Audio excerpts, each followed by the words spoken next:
page turners, and welcome back to the channel. I'm Matthew, the man with the hat who reads, and it's time to continue on with our 2022 review stuff. These are some books that surprised me this year.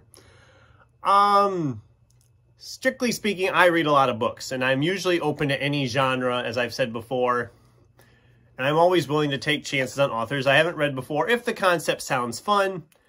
And some books don't work out for me, and others surprise the heck out of me. So I have 5 books here.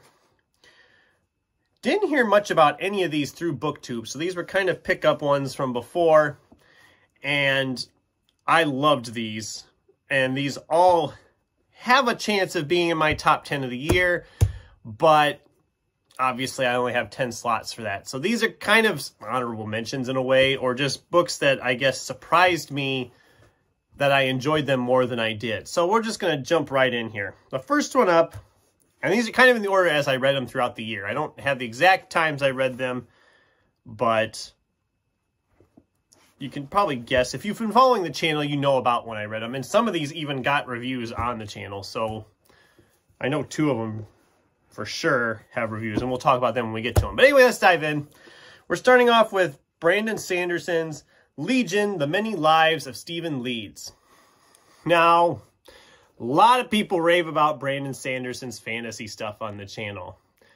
Mistborn, Warbreaker, what's that other series? Yeah, there's a bunch of them. And they're all huge, thick monster tomes. And I wasn't sure if I wanted to tackle something like that without trying him out first. This is my first foray into him. This is more of a sci-fi. It's 3 novellas in one, and it's not too terribly huge, which was a very big thing for me. I'm like, oh, good, it's not too crazy. I really liked this. I don't know if it was the concept that his alternate personalities are all kind of hallucinations. They're like people he can see, but nobody else can see. And it's awesome. It was a lot of fun. I really enjoyed this. And I'm going to be diving back into Brandon Sanderson next year. I have Warbreaker and Mistborn both in my stacks to read. One of them, I think it's Warbreaker, I'm planning to tackle in February for Fantasy February. So Legion, if you're looking for sci-fi from Brandon Sanderson or just looking for something fun, I can't recommend this one enough. Next up is Edgar Cantero's This Body's Not Big Enough for Both of Us. I love it. You're probably noticing a pattern already with these, that these are bizarre books so far. And looking at the next one in the stack, it's also pretty crazy. But this one, again, it's a private investigator, but they're twin brother and sister, but they share a body because of something when they were born, and it's, oh my god, it is insane. I did a review for this, and if you watch the review or you've watched the channel for a while, you know how much I enjoyed this. This is bizarre. The reason it surprised me is because of Cantero's previous novels. I read his novel Meddling Kids and really loved that, so I picked up Supernatural Enhancements, which was his earlier novel, and I didn't like that one. So I was worried about this one because I thought it could go either way. I could love it or I could hate it. Fortunately, I loved it. It's bizarre. The mystery's fun. It's just a fun, bizarre novel, and I highly recommend you check it out. This one also had its own personal review on the channel, and I made jokes about it before, but that it shouldn't have worked, but it somehow does. This was also kind of a detective novel. This is The Imaginary Corpse, and yes, the little Triceratops detective named Tippy. Tippy the Triceratops, and it's just, they compared it to saying like Toy Story meets Sin City, which if that combination sounds amazing to you like it did to me, yes, please. This was bizarre, it was hilarious, it was kind of dark at times. I just loved it. I had such a blast with this book, and Tyler Hayes, I'm going to be watching for more from you, because if you have other stuff that gets as bonkers as this one is, I'm on board. This was so fun. Can't recommend it enough. I say that about all these. These are all very all 5 of these were novels that shouldn't have worked for me. I mean, for example, with this one, Angry Robot they've had some great novels from their imprint that I've loved. But sometimes when I try some of these that are new authors and they sound bizarre like this, sometimes they don't work. If you watched another certain review from earlier this year, you'll know what I mean by that. But this one surprisingly worked, and so I was leery about it, but I loved it so much.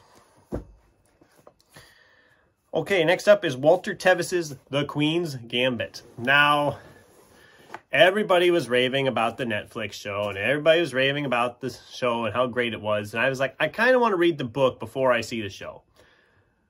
But then you read the synopsis on the book, and I was thinking, okay, this book could be really fascinating, or it could be really, really boring. It's not boring. I flew through this really quickly. I enjoyed the heck out of this, more so than I expected. I figured this would be struggle through it, then let it go and get it out of my collection. No, I'm keeping this because I really enjoyed this book more than I thought I would. And the show was a beautiful adaptation of the book. So if you've seen the show and loved the show, you'll easily love the book too, or vice versa. They did a really good job adapting it.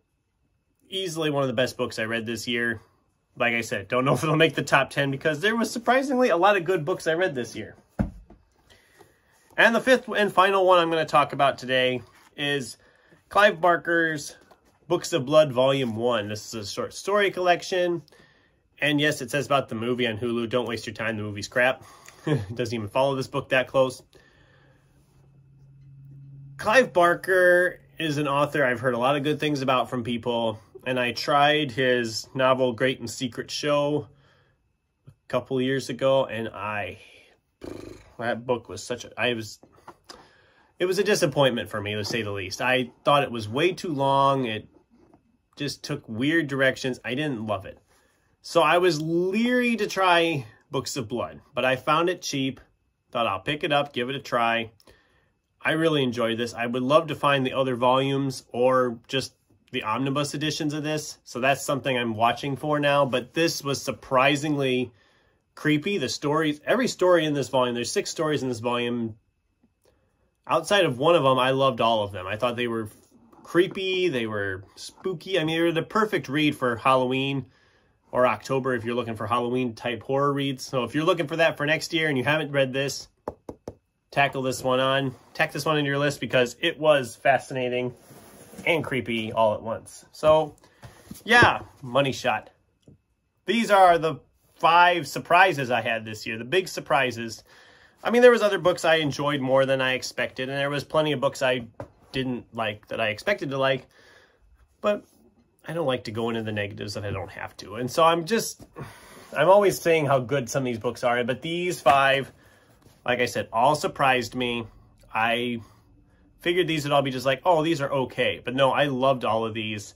If you're looking for some bizarre or just interesting reads for your next year's list, any of these would be great.